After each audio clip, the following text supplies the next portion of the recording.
नमस्कार। आप देख रहे हैं इलेक्शन एस्ट्रोलॉजी का हमारा अद्भुत कार्यक्रम। ये हमारा दूसरा एपिसोड है।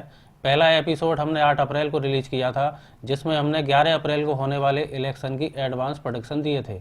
उसमें हमने आपको बताया था कि कुल 91 सीटों के चुनाव में एनडीए की कुल 20 तक सीटें आ रही हैं।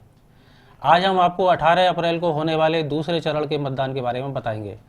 इस चरण में टोटल 97 सीटों पर चुनाव होना है, जिसमें कर्नाटक की 14, तमिलनाडु की सभी 39 सीटें हैं, महाराष्ट्र की 10 सीटें हैं, उत्तर प्रदेश की 8 सीटों पर चुनाव होना है।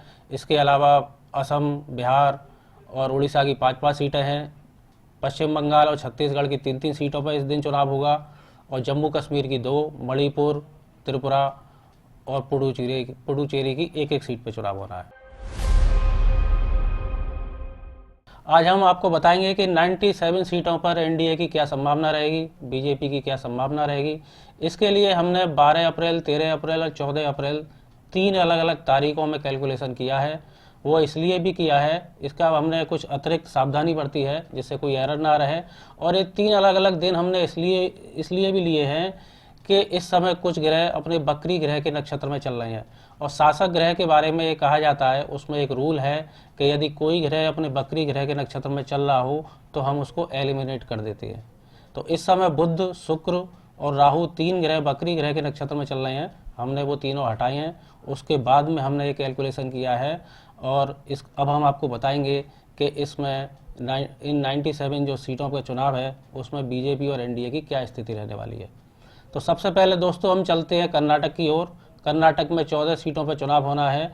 इसमें हम देखते हैं, हमने सवाल किया है कि एनडीए की को कुल कितनी सीटें मिलेंगी। हम आपको बता दें कि इस समय हम अक्षांश 77-41 और रेखांश 27-28 पर बैठे हैं। कर्नाटक के लिए हमने 7 ऑप्शन लिए हैं, 2 सीट, 4, 6, 8, 10, 12 और 14 सीटों के लिए।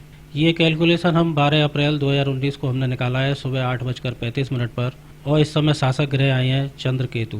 चंद्र यानी 4 और केतु के 9 नंबर हमने लिए, तो ये आए 13 को हमने फिर से जोड़ा, 1 + 3 ये आए 4। यानी यहाँ हमारा चौथा ऑप्शन फुलफिल हो रहा है जो कि 8 सीटों तक है। तो इसका मतलब ये है कि कर्नाटक में बीजेपी को 8 तक सीटें मिल रही हैं। अब हम आते हैं तमिलनाडु पर। तमिलनाडु में 39 सीटों पर चुनाव है। इसमें हमने सवाल फिर वही दोहराया है कि इसमें एनडीए को कुल कितनी सीटें मिलने वाली हैं। तमिलनाडु की 39 सीटों के लिए हमने 8 ऑप्शंस लिए हैं, 5 से लेकर 40 सीटों तक।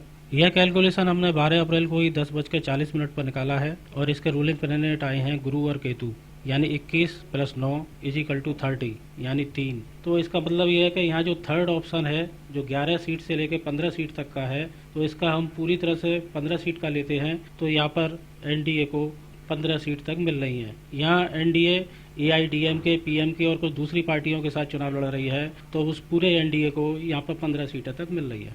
महाराष्ट्र चलते हैं। महाराष्ट्र में 10 सीटों पर चुनाव है। वहाँ एनडीए की संभावनाएं देख लेते हैं।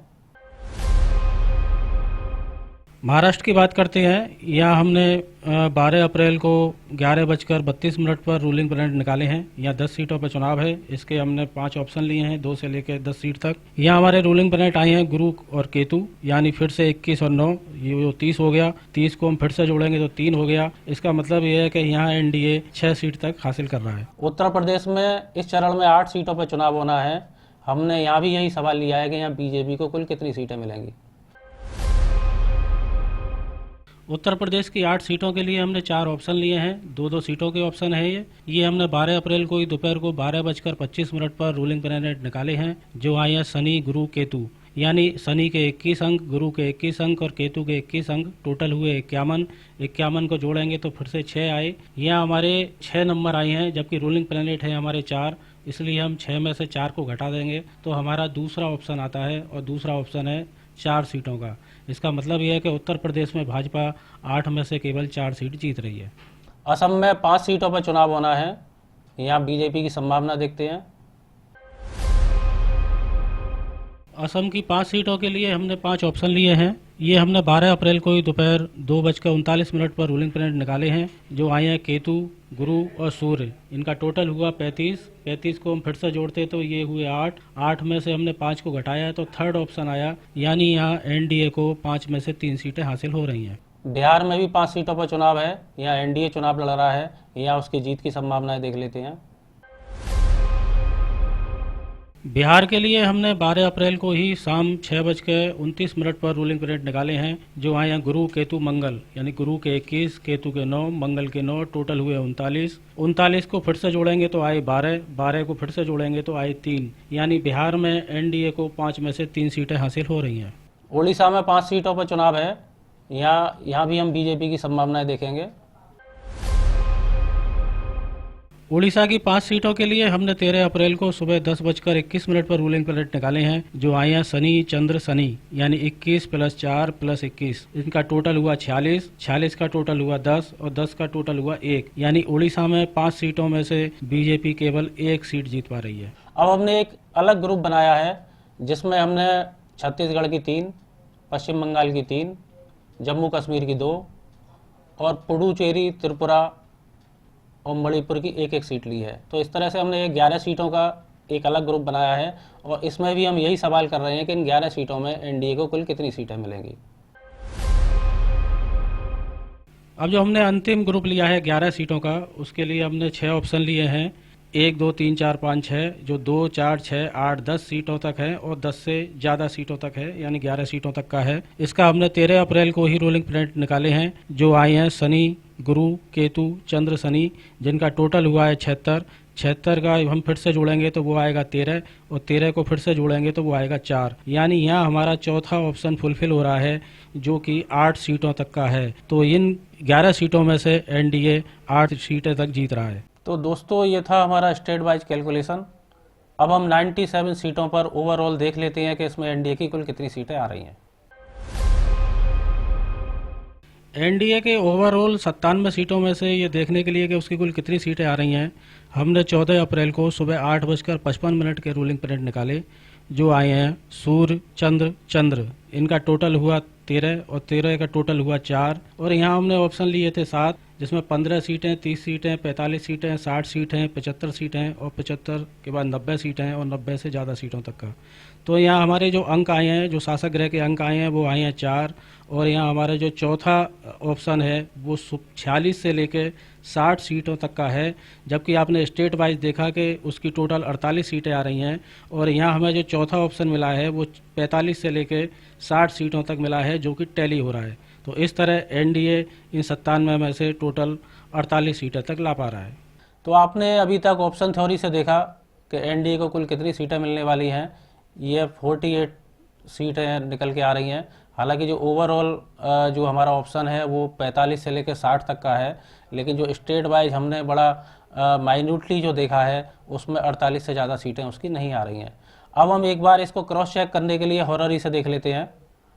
हॉररी से हम इसका कैलकुलेशन करते हैं और उसमें हमने सवाल ये लिया है कि क्या इस सेकंड चरण के पोलिंग में एनडीए विपक्षी पार्टियों पर भारी पड़ेगा।